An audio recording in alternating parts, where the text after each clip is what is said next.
আজিমুল্লাহ বাহার।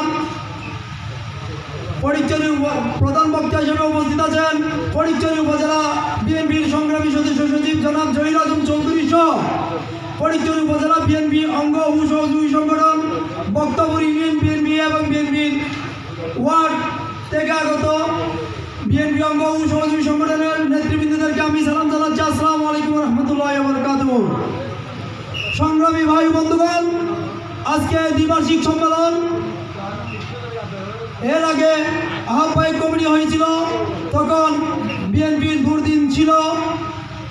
এই আওয়ামী লীগ দুঃশাসনের আমলেই আমাদের এই আহ্বায়ক কমিটি হয়েছিল, তাও কর্মী সম্মেলনের মাধ্যমে। সেই আহ্বায়ক কমিটি আজকে দ্বিবার্ষিক সম্মেলনের মাধ্যমে পূর্ণাঙ্গ রূপ নিবে। আপনাদের বোর্ডের মাধ্যমে সভাপতি সাধারণ সম্পাদক নির্বাচিত হবেন। আমি অগ্রিম শুভেচ্ছা জানাচ্ছি তাদেরকে। সংগ্রামী ভাই বন্ধুগণ, আপনারা জানেন শহীদ রাষ্ট্রপতি জিয়াউর রহমানের আদর্শের লালন পালন করে বেগম খালেদা জিয়া, জনাব তারেক রহমানের রাজনীতি আমরা করি। আমরা জাতীয়তাবাদী দল বিএনপি করি। কেন্দ্র থেকে উত্তর জেলা একটা কমিটি দিয়েছিল, সেই কমিটির আহ্বায়ক গোলাম আকবর খন্দকার। ফটিকছড়িতে উনি একটা কমিটি দিয়েছিল, সেই কমিটির আহ্বায়ক ফটিকছড়ি উপজেলা বিএনপির আহ্বায়ক কর্নেল আজিমুল্লাহ বাহার ভাই। একটা সিস্টেমের মাধ্যমে একটা কমিটি হয়। আপনারা জানেন এই দ্বারা অব্যাহত থাকতে হবে। সেই মোতাবেক আজকে বক্তব্য ইউনিয়ন বিএনপির কর্মী সম্মেলন হচ্ছে, দ্বিবার্ষিক সম্মেলন হচ্ছে। সংগ্রামী ভাইরা, আপনারা জানেন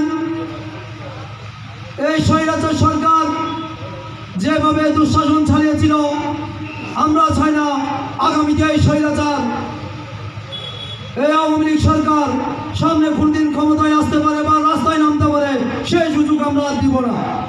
আমরা আমাদের ভাইদের, জাতীয়তাবাদী দলের ভাইদের প্রতি বিনীত অনুরোধ থাকবে, আগামী নির্বাচনে আমাদের এই আগামী নির্বাচন যেন প্রশ্নবিদ্ধ না হয়, সেই জন্য দলকে প্রশ্নবিদ্ধ করে এমন কোনো কাজ আপনারা করবেন না, আমরা করব না।